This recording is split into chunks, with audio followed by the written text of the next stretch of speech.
بسم اللہ الرحمن الرحیم۔ اللہم صلی علی سیدنا محمد وآلہ وصحبہ وبارک وسلم۔ مستقل آئینی اساس۔ میثاق مدینہ صرف ریاست مدینہ ہی کا آئین نہیں ہے، بلکہ یہ دستاویز اسلامی ریاست کے لیے بنیادی اور مستقل آئینی اساس کا درجہ بھی رکھتی ہے۔ وہ تمام بنیادی اصول جو اس دستاویز میں طے کیے گئے، وہ اسلام کی تعلیمات کے ارتقاء کے باوجود موجود رہے اور مزید ترقی پذیر روایت کی شکل اختیار کرتے رہے۔ مثلاً اللہ تعالیٰ کی حاکمیت کو اس دستور کا بنیادی عنصر قرار دیا گیا ہے، جسے قرآن حکیم نے قانونی شکل میں یوں بیان کیا: اور جو کوئی اس کے مطابق جو اللہ نے نازل کیا ہے فیصلہ نہ کرے تو وہی لوگ کفر کرنے والے ہیں۔ پھر فرمایا: اور جو کوئی اس کے مطابق جو اللہ نے نازل کیا ہے فیصلہ نہ کرے تو وہی لوگ ظالم ہیں۔ پھر فرمایا: اور جو کوئی اس کے مطابق جو اللہ نے نازل کیا ہے فیصلہ نہ کرے تو وہی لوگ فاسق گناہگار ہیں۔ حضور نبی کریم صلی اللہ علیہ وآلہ وسلم کو اس دستور میں مقتدر اعلیٰ اور متاع مشہود قرار دیا گیا۔ آپ صلی اللہ علیہ وآلہ وسلم کے اس مقام کو قرآن حکیم نے ایک مستقل اور ابدی قانون کی شکل میں یوں بیان کیا: اور جو کچھ رسول اللہ صلی اللہ علیہ وآلہ وسلم تمہیں دیں وہ لے لو، اور جس سے منع فرما دیں اس سے رک جاؤ۔ پھر فرمایا: جس نے رسول اللہ صلی اللہ علیہ وآلہ وسلم کا حکم مانا بے شک اس نے اللہ ہی کا حکم مانا۔ پھر فرمایا: اے ایمان والو، اللہ کی اطاعت کرو اور رسول اللہ صلی اللہ علیہ وآلہ وسلم کی اطاعت کرو، اور اپنے میں سے اہل حق صاحبان امر کی۔ پھر اگر کسی مسئلہ میں تم باہمی اختلاف کا شکار ہو جاؤ تو اسے حتمی فیصلہ کے لیے اللہ اور اس کے رسول صلی اللہ علیہ وآلہ وسلم کی طرف لوٹا دو، اور اگر تم اللہ پر اور یوم آخرت پر ایمان رکھتے ہو تو یہ تمہارے حق میں بہتر اور انجام کے لحاظ سے اچھا ہے۔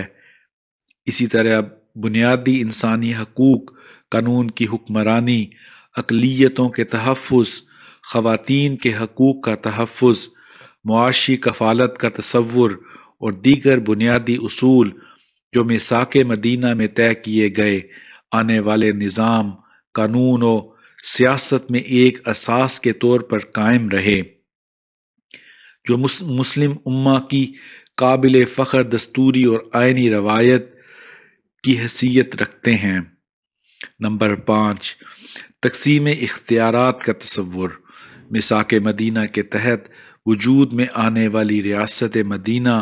میں مہاجرین، انصار اور مدینہ کے غیر مسلموں اور ان کے متبعین پر مشتمل کئی ریاستی اکائیاں شامل تھیں۔ ان کے باہمی اشتراک سے وجود میں آنے والی ریاست میں حضور نبی کریم صلی اللہ علیہ وآلہ وسلم کو سربراہ تسلیم کر لیا گیا۔ اس دستور کے تحت جہاں مختلف مملکتی طبقات کو آئینی طور پر ڈیفائن کیا گیا، ان کے باہمی حقوق و فرائض اور آئینی ذمہ داریوں کو بیان کیا گیا، وہاں اس امر کا لحاظ بھی رکھا گیا کہ آئینی قواعد و ضوابط کی پابندی ہر سطح پر یقینی ہو اور ہر سطح پر معاملات کو آئینی طور پر چلایا جا سکے۔ اس کے لیے میثاق مدینہ میں تقسیم اختیارات کا تصور رکھا گیا تاکہ مقامی سطح پر نظم و ضبط کے قیام کے لیے انتظامی اختیارات تفویض کیے جائیں۔ آرٹیکل نمبر 4، قریش میں سے ہجرت کر کے آنے والے اپنے محلے پر ذمہ دار ہوں گے اور اپنے خون بہا باہم مل کر دیا کریں گے تاکہ ایمان والوں کا باہمی برتاؤ نیکی اور انصاف کا ہو۔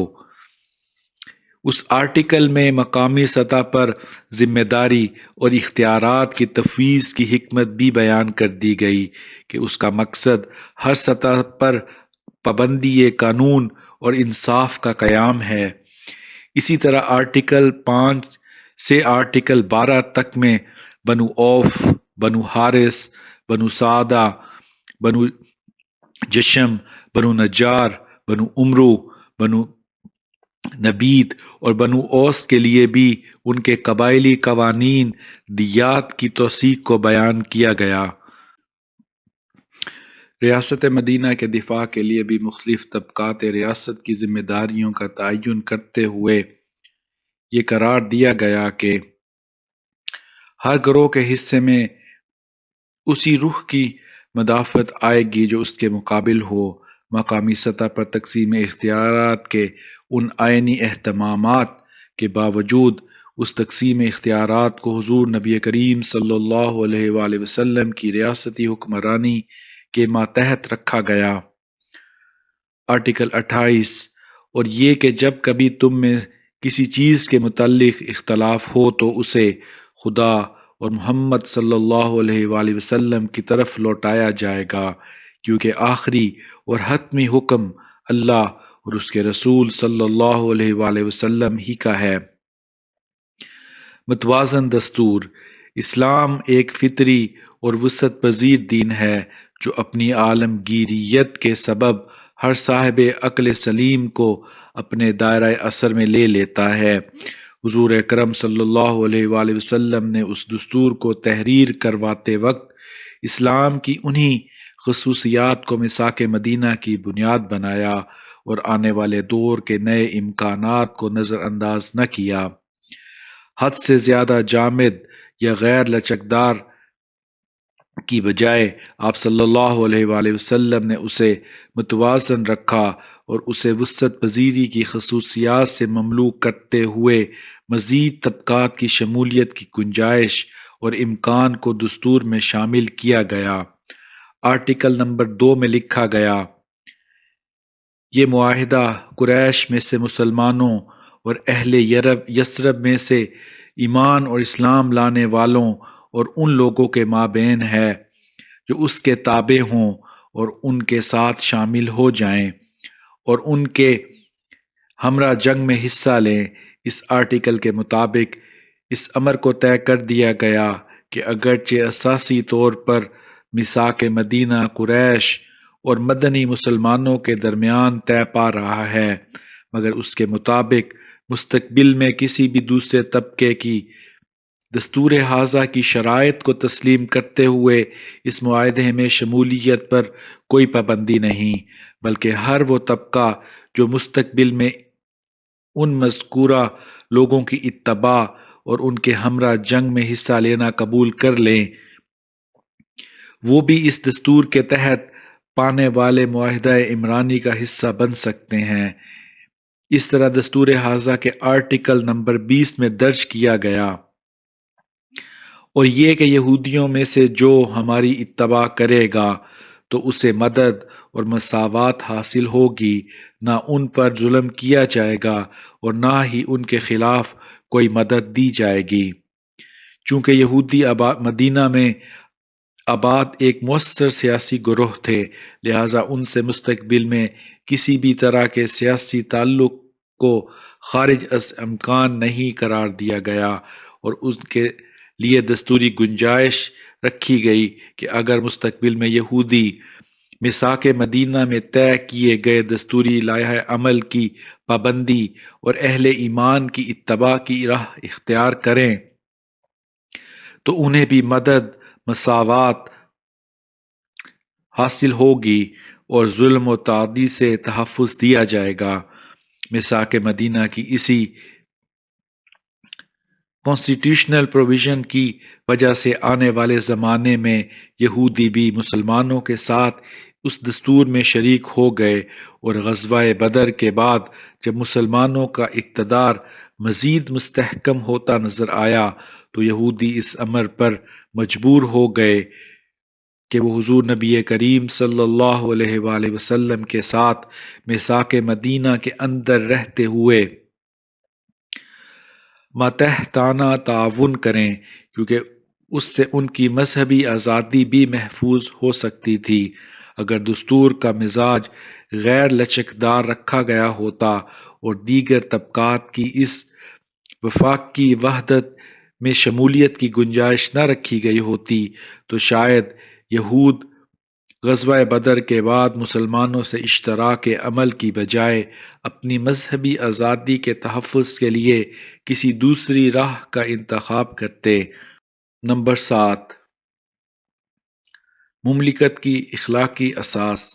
میثاق مدینہ میں مختلف طبقات ریاست کے حقوق و فرائض، ریاست کے مختلف اداروں کے وظائف اور آئینی اور دستوری نظم کے قیام کے لیے قواعد و قوانین ہی نہیں بیان کیے گئے بلکہ ان قواعد و قوانین پر عمل درآمد کے لیے اخلاقی اور روحانی اساس بھی مہیا کی گئی، کیونکہ ایک مضبوط اخلاقی اور روحانی اساس کے بغیر محض قوانین پر عمل درآمد کا تقاضا کما حقہ نتیجہ خیز نہیں ہو سکتا۔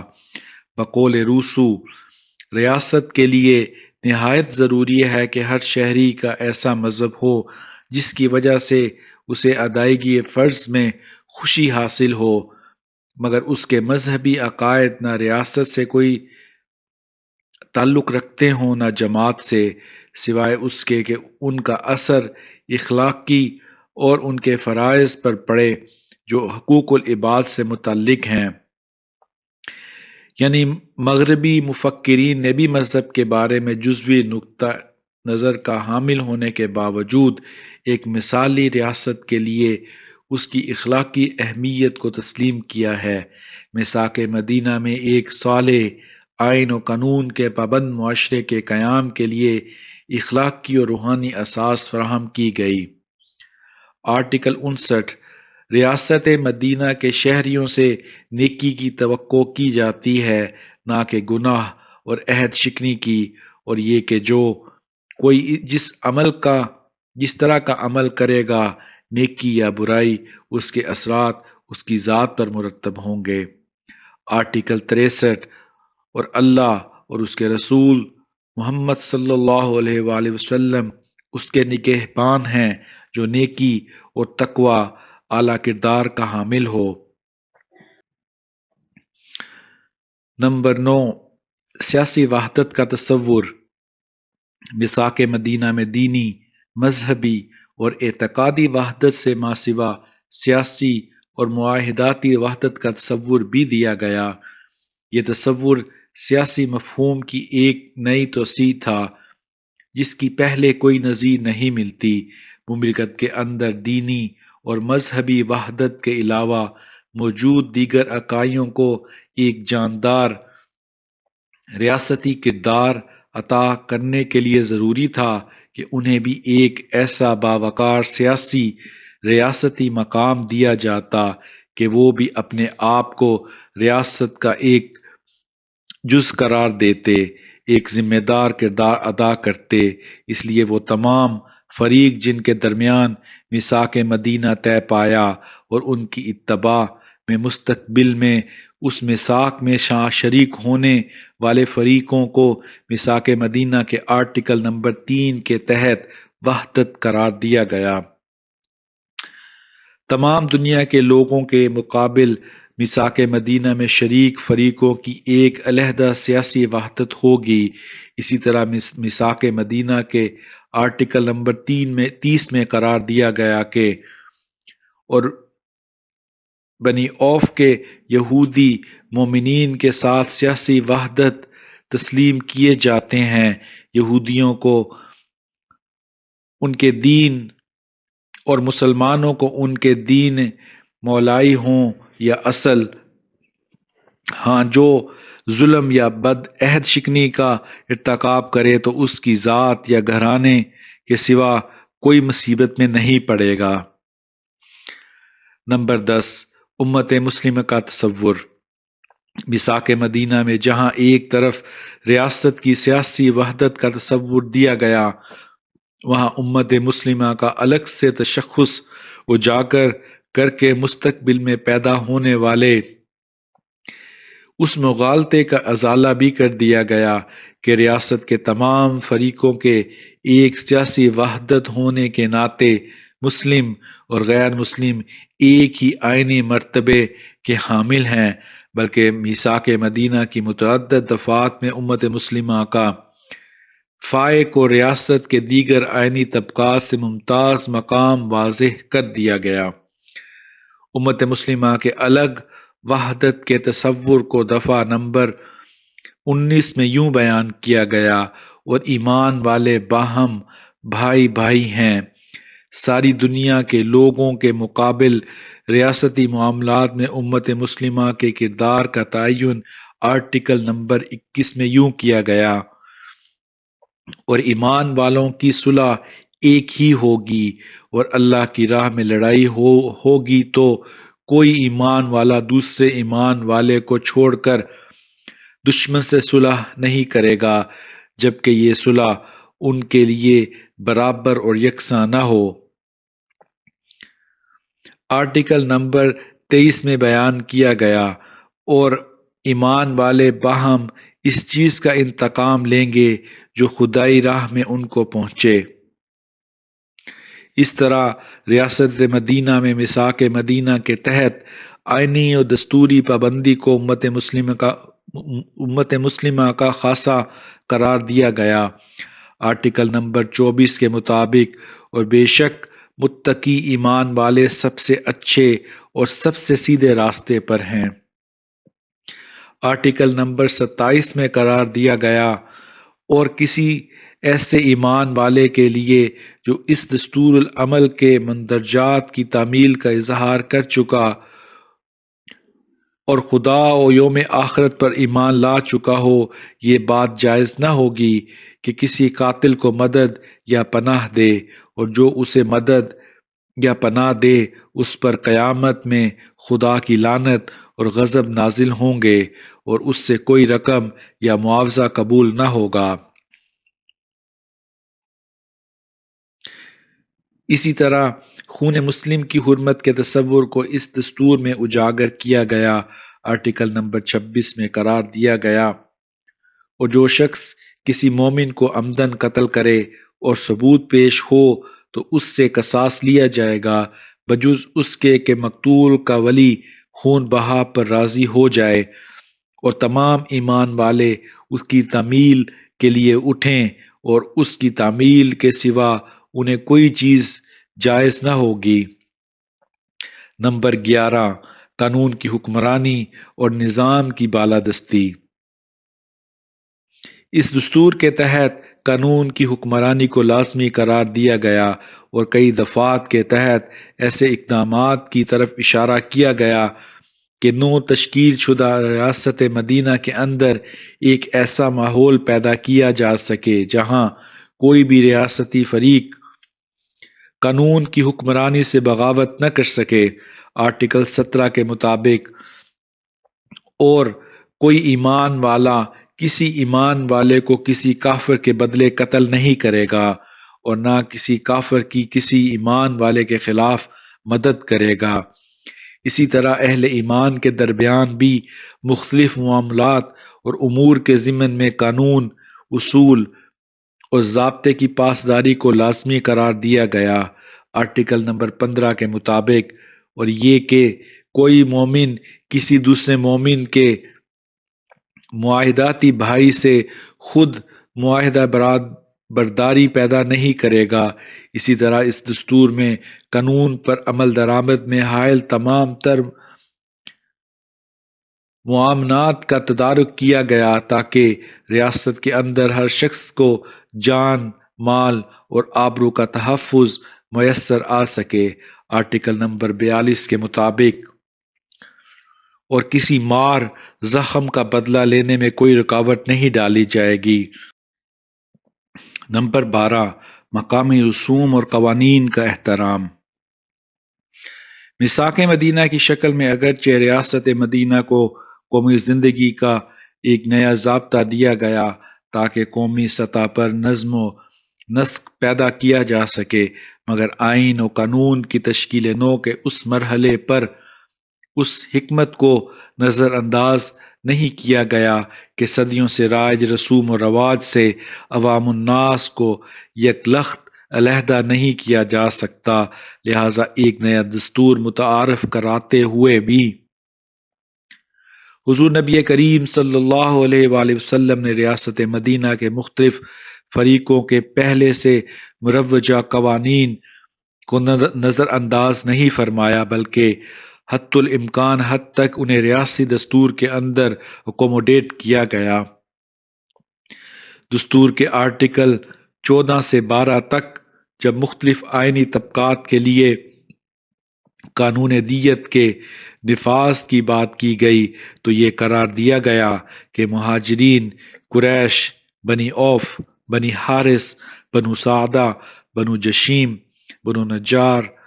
بنو عمرو، بنو نبید اور بنو اوس خون بہا کی ادائیگی کے لیے اپنے اپنے قبائلی قوانین کی پابندی کریں گے۔ نمبر 13، معاشی کفالت کا تصور۔ اسلامی ریاست حقیقی معنوں میں ایک فلاحی ریاست ہوتی ہے جس کے شہریوں کو نہ صرف جان و مال کا تحفظ حاصل ہوتا ہے بلکہ افراد معاشرہ کو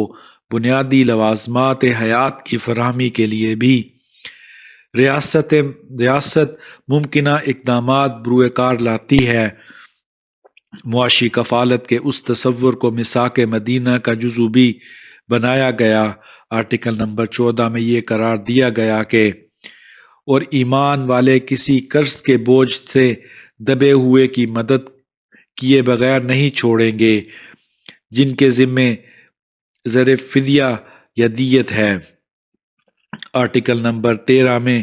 ہر ریاستی طبقہ کو اس بات کا پابند کیا گیا کہ وہ اپنے گروہ کے قیدیوں کا زر فدیہ ادا کرے۔ ہر گروہ اپنے قیدیوں کا زر فدیہ ادا کر کے اسے رہائی دلائے اور اس ضمن میں مسلمانوں کے درمیان قانون انصاف کے بلا امتیاز اطلاق کو یقینی بنائے گا۔ نمبر 14، دفاعی معاہدہ۔ میثاق مدینہ نہ صرف ایک سیاسی دستور کی حیثیت رکھتا ہے بلکہ یہ ریاست مدینہ کے شہریوں کے لیے ایک دفاعی معاہدہ بھی تھا جس کے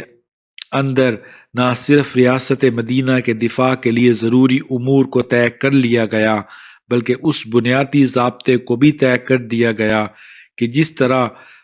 دستوری، قانونی، انتظامی اور عدالتی اختیار کا منبع اور سرچشمہ حضور نبی کریم صلی اللہ علیہ وآلہ وسلم کی ذات مقدسہ ہے، اسی طرح ریاست کی اعلیٰ ترین فوجی قیادت بھی آپ صلی اللہ علیہ وآلہ وسلم ہی کی ذات مبارک ہوگی۔ آرٹیکل نمبر 41 کے مطابق اور یہ کہ ان میں سے کوئی بھی محمد صلی اللہ علیہ وآلہ وسلم کی اجازت کے بغیر فوجی کارروائی کے لیے نہیں نکلے گا۔ ریاست کی اعلیٰ ترین فوجی قیادت کے تعین کے بعد ان امور کو میثاق مدینہ میں بیان کیا گیا۔ نمبر 1، جنگی اتحادیوں کے لیے امداد باہمی پر مبنی قانون متعارف کروایا گیا اور ان تمام اتحادیوں کو جو ہمارے ہمراہ جنگ کریں باہم نوبت بنوبت چھٹی دلائی جائے گی۔ نمبر 2، یہودی مسلمانوں کے جنگی اتحادی ہونے کے ناطے مسلمانوں کے ساتھ جنگی اخراجات بھی برداشت کریں گے اور یہودی اس وقت تک مومنین کے ساتھ اخراجات برداشت کرتے رہیں گے جب تک وہ مل کر جنگ کرتے رہیں گے۔ نمبر 3، جہاں ضروری ہو وہاں یہود اور مسلمان اپنے اپنے جنگ کے اخراجات جداگانہ برداشت کریں گے اور یہودیوں پر ان کے خرچ کا بھار ہوگا اور مسلمانوں پر ان کے خرچ کا۔ نمبر 4، اس دستور میں شریک تمام فریقین پر باہم ایک دوسرے کا دفاع لازم ہوگا۔ آرٹیکل نمبر 45، اور جو کوئی اس دستور والوں سے جنگ کرے تو ان یہودی اور مسلمانوں میں باہم امداد عمل میں آئے گی۔ نمبر 5، بیرونی حملہ کی صورت میں ریاست مدینہ کا دفاع سب کی مشترکہ ذمہ داری ہوگی۔ آرٹیکل نمبر 54، کسی بیرونی حملہ کی صورت میں ریاست مدینہ کا دفاع یہودی اور مسلمانوں کی مشترکہ ذمہ داری ہوگی۔ نمبر 6، ہر فریق ریاست کی طرف سے طے پانے والے معاہدہ امن کی لازمی پابندی کرے گا۔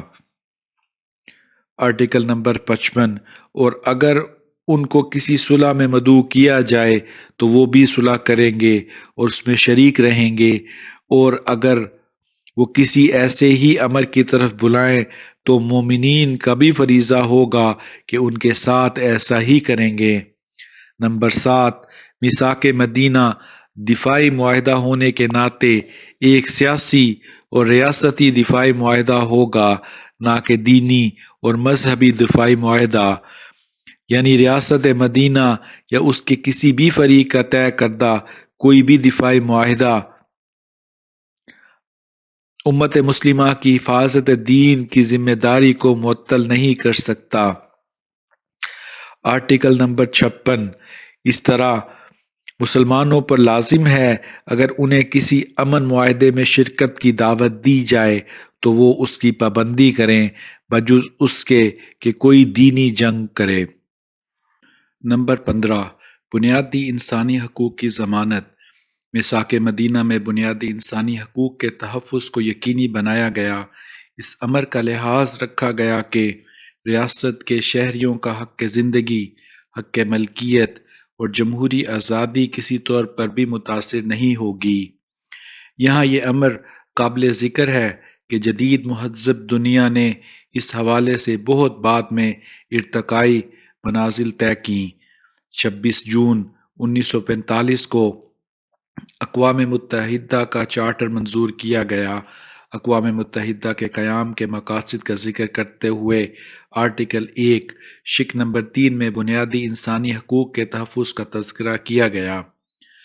اقوام متحدہ کے قیام کے مقاصد یہ ہیں کہ عالمی سطح پر اقتصادی، سماجی، ثقافتی اور انسانی حقوق کے مسائل کو حل کرنے کے لیے بین الاقوامی تعاون کا حصول، تاکہ انسانی حقوق کا فروغ و حوصلہ افزائی اور بغیر نسل، جنس، زبان یا مذہب کی تمیز کے بنیادی آزادیوں کی فراہمی ممکن ہو سکے۔ اسی طرح اس چارٹر کے آرٹیکل 55 میں بنیادی حقوق کا تذکرہ کرتے ہوئے یہ طے کیا گیا: عالمی سطح پر اقوام عالم کے مابین برابر حقوق اور عوام کے حق خود ارادیت کے اصول کی بنیاد پر امن اور دوستانہ تعلقات کے قیام کے لیے اولین ضرورت یعنی استحکام اور بہبود کے حصول کے لیے اقوام متحدہ کوشاں رہے گی۔ اعلیٰ معیار زندگی، کلی روزگار اور اقتصادی و سماجی ترقی کو فروغ دیا جائے گا۔ بین الاقوامی اقتصادی، سماجی اور صحت سے متعلقہ مسائل کو حل کیا جائے گا اور بین الاقوامی ثقافت اور تعلیمی تعاون کو فروغ دیا جائے گا،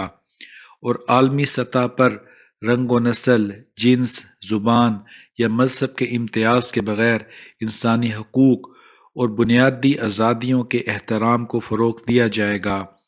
اقوام متحدہ کا عالمی منشور حقوق انسانی 10 دسمبر 1948 کو منظور کیا گیا۔ اگرچہ یہ ایک اعلان تھا نہ کہ معاہدہ، جس کی پابندی تمام اقوام عالم پر ضروری ہوتی، پھر بھی اکثر ممالک نے اس کے حق میں ووٹ دینے سے اجتناب کیا۔ آج کے ترقی یافتہ دور میں بھی اگر مغربی معاشرے میں بنیادی حقوق کی صورتحال اتنی حوصلہ افزا نہیں، مغرب میں مدتوں عورت کو قانونی بنیادوں پر بنیادی حقوق سے محروم رکھا گیا۔ یہ حقیقت ہے کہ مغرب میں خواتین کے قوانین امتیازی رہے، شک و شبہ سے بالا تر ہے، حتیٰ کہ امریکہ میں 19ویں ترمیم کے منظور ہونے سے قبل عورتوں کو حق کے رائے دہی بھی حاصل نہ تھا۔ اگرچہ یہ بات اتنے زیادہ لوگوں کو معلوم نہیں، مگر اس روایت کی وضاحت کے لیے اہم ضرور ہے کہ 1824 میں سپریم کورٹ نے مردوں کو یہ حق قرار دیا تھا کہ وہ عورتوں کو زد و کوب کرتے رہیں، اگرچہ اسے امریکی عدالت عالیہ نے 1891 میں غیر قانونی قرار دے دیا۔ عورتوں کے لیے امتیازی سلوک کی ایک اور مثال مقدمے میں امریکی عدالت عالیہ کا یہ فیصلہ ہے کہ 14ویں آئینی ترمیم کے مساوی حقوق کے حصے کا اطلاق عورتوں پر نہیں ہوتا، یعنی انہیں معاشرے میں مردوں کے برابر حقوق نہیں دیے جا سکتے۔ مغرب میں بنیادی حقوق کے حوالے سے عورتوں سے یہ سلوک آج بھی جاری ہے۔ اس کی تازہ مثال امریکی دستور ساز ایوان میں جون 1982 میں مسترد ہونے والی وہ ترمیم ہے جس کا تعلق عورتوں کو برابر حقوق دینے سے تھا۔ اس کے متن میں درج تھا کہ قانون کے تحت ریاستہائے متحدہ امریکہ یا اس کی کوئی بھی ریاست جنس کی بنیاد پر مساوی حقوق کی ضمانت کی نفی نہیں کرے گی،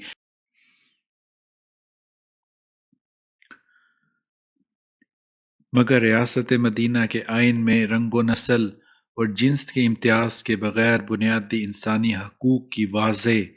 اور یقینی طور پر ضمانت دی گئی ہے، جیسا کہ ریاست مدینہ کے آئین کے آرٹیکل 16 کے مطابق، اور متقی ایمان والوں کے ہاتھ ہر اس شخص کے خلاف اٹھیں گے جو ان میں سرکشی کرے یا استحصال بالجبر کرنا چاہے یا گناہ یا تعدی کا ارتکاب کرے یا ایمان والوں میں فساد پھیلانا چاہے، اور ان کے ساتھ سب مل کر ایسے شخص کے خلاف اٹھیں گے خواہ وہ ان میں سے کسی کا بیٹا ہی کیوں نہ ہو۔ اسی طرح جان اور مال اور آبرو کے تحفظ میں بھی ریاستی شہریوں میں کوئی امتیاز روا نہیں رکھا گیا۔ آرٹیکل 50 پناہ گزینوں سے وہی برتاؤ ہوگا جو اصل پناہ دہندہ کے ساتھ، نہ اس کو ضرر پہنچایا جائے گا اور نہ خود وہ عہد شکنی کرے گا۔ نمبر 16 مذہبی آزادی کا تحفظ۔ میثاق مدینہ میں نہ صرف ریاست مدینہ کے شہریوں کے بنیادی حقوق کے تحفظ کی ضمانت دی گئی اور اس کے لیے باقاعدہ قانون اور آئینی اقدامات وضع کیے گئے، بلکہ ریاست مدینہ میں آباد اقلیتوں کے لیے بھی مذہبی آزادی کو یقینی بنایا گیا۔ تاہم بطور ایک ذمہ دار شہری کے ریاست مدینہ میں آباد اقلیتوں سے اس پابندی کا اقرار لیا گیا کہ وہ آئین کی پاسداری کریں گے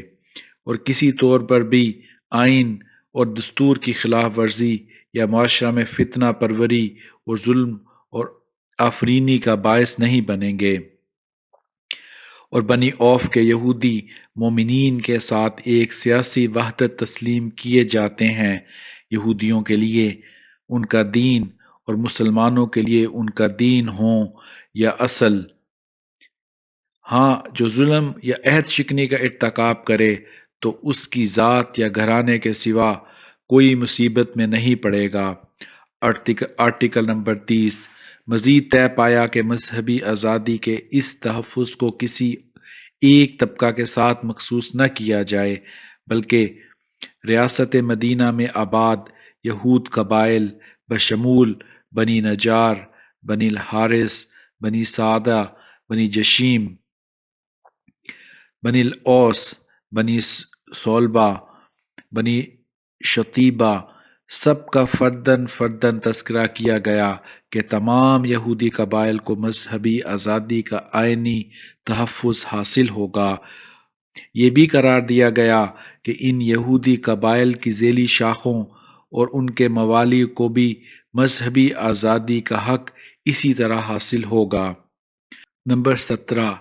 اقلیتوں کا تحفظ۔ میثاق مدینہ کے تحت آئینی طبقات کو بیان کرتے ہوئے امت مسلمہ کے علاوہ ریاست کے دوسرے فریقوں کو نہ صرف ایک باوقار دستوری مرتبہ دیا گیا بلکہ اس سے بڑھ کر ایک سیاسی وحدت تسلیم کیے جانے کے ساتھ ساتھ مکمل مذہبی آزادی کی ضمانت بھی دی گئی۔ آرٹیکل نمبر 30 میں قرار دیا گیا اور بنی اوف کے یہودی مسلمانوں کے ساتھ ایک سیاسی وحدت تسلیم کیے جاتے ہیں، یہودیوں کے لیے ان کا دین اور مسلمانوں کے لیے ان کا دین ہوں، یا اصل ہاں جو ظلم یا عہد شکنی کا ارتکاب کرے تو اس کی ذات یا گھرانے کے سوائے کوئی مصیبت میں نہیں پڑے گا۔ اسی طرح آرٹیکل نمبر 31 سے آرٹیکل نمبر 40 تک یہ بیان کیا گیا کہ میثاق مدینہ میں شامل تمام یہودیوں بشمول بنی نجار، بنی حارث، بنی سعدہ، بنی جشم، بنی اوس، بنی صلبہ، جفنا، بنی شتیبہ اور ان کی موالی یہودیوں کو بھی وہ تمام حقوق حاصل ہوں گے جو بنی اوف کو حاصل ہوں گے، تاہم اقلیتوں کو اتنی زیادہ واضح مذہبی آزادی فراہم کیے جانے پر ایک بنیادی شرط کا پابند بھی کیا گیا، اور وہ شرط یہ تھی، دستور کی پابندی، اور یہی شرط مسلمانوں کے لیے بھی یکساں تھی۔ آرٹیکل نمبر 38 میں قرار دیا گیا یہود سے وفا شعاری نہ کہ عہد شکنی کی توقع کی جاتی ہے۔ نمبر 18، خواتین کے حقوق کی ضمانت۔ میثاق مدینہ میں جہاں مختلف طبقات ریاست کے حقوق کے تحفظ کی بات کی گئی، وہاں تاریخ انسانی میں پہلی مرتبہ خواتین کی عزت، حرمت اور سماجی مرتبے کے تحفظ کی ضمانت دی گئی، اور اس امر کو طے کیا گیا کہ ریاست مدینہ کے اندر خواتین کے معاملات کے حوالے سے کسی بھی ایسے اقدام کی اجازت نہیں دی جائے گی جو معروف معنوں میں خواتین کی عزت، حرمت اور وقار کے منافی ہو۔ آرٹیکل نمبر 51، اور کسی عورت کو اس کے خاندان، اہل خانہ کی رضامندی سے ہی پناہ دی جائے گی۔ نمبر 19، مخالفین کی سازشوں کا تدارک۔ میثاق مدینہ کے تحت جہاں مسلمانان مدینہ کو ایک جامع دفاعی معاہدے کے تحت استحکام اور تمکن حاصل کرنے کا موقع فراہم کیا گیا، وہاں اس امر کا بھی اہتمام کیا گیا کہ مسلمانوں کے وہ اصلی دشمن جن کی وجہ سے وہ ترک وطن پر مجبور ہوئے، ان کی بیخ کنی کا مؤثر اہتمام کیا جائے تاکہ مستقبل میں کسی بھی طور پر مسلمانوں کو اس خطرے کی شدت کا سامنا نہ کرنا پڑے۔ یہ طے پایا کہ نہ ہی تو قریش کو پناہ دی جائے گی اور نہ ہی قریش کے معاونین کے ساتھ کسی نوعیت کا کوئی معاملہ روا رکھا جائے گا تاکہ اس سماجی مقاطعہ کے نتیجے میں قریش کی قوت فروغ پذیر نہ ہو سکے۔ آرٹیکل نمبر 53، اور قریش کو پناہ نہیں دی جائے گی اور نہ ہی اس کو جو انہیں مدد دے۔ یہ امر قرار پایا کہ مسلمان کو کسی کافر کے بدلے قتل نہیں کیا جائے گا اور نہ ہی اہل ایمان کسی معاملے میں اہل ایمان کے مقابل اہل کفر کے معاون ہوں گے۔ آرٹیکل نمبر 17، اور کوئی ایمان والا کسی ایمان والے کو کسی کافر کے بدلے میں قتل نہیں کرے گا اور نہ کسی کافر کی کسی ایمان والے کے خلاف مدد کرے گا۔ نمبر 20، مدینہ کا دارالامن قرار دیا جانا۔ میثاق مدینہ میں طے پانے والے دیگر امور کے علاوہ سیاسی اور دینی اور مذہبی نقطہ نظر سے نمایاں ترین امر مدینہ میں رہنے والے مختلف طبقات سے مدینہ کو دارالامن اور حرم تسلیم کروا لینا ہے۔ اس کی اہمیت کا اندازہ تب ہوتا ہے جب ہم اس دور میں مکہ مکرمہ کے حرم ہونے کے مقام و مرتبہ کو مستحضر رکھیں۔ بلا شبہ اہل مدینہ سے ریاست مدینہ کے قیام کے بعد مدینہ کو حرم تسلیم کروا لینا حضور نبی کریم صلی اللہ علیہ وآلہ وسلم کی بے مثال سیاسی بصیرت اور معاملات پر کلی گرفت کا آئینہ دار ہے۔ آرٹیکل 49، اور یثرب کا جوف یعنی میدان میں جو پہاڑوں سے گھرا ہوا ہے، اس دستور والوں کے لیے حرم دارالامن ہوگا، یعنی یہاں آپس میں جنگ کرنا منع ہوگا۔ مدینہ کو حرم قرار دے کر آپ صلی اللہ علیہ وآلہ وسلم نے نہ صرف اپنی حاکمیت مدینہ کے مختلف طبقات سے منوا لی، بلکہ مدینہ میں آئے روز کی بے مقصد جنگ و جدال کے قلع کما کا مؤثر اور مستقل اہتمام بھی کر دیا۔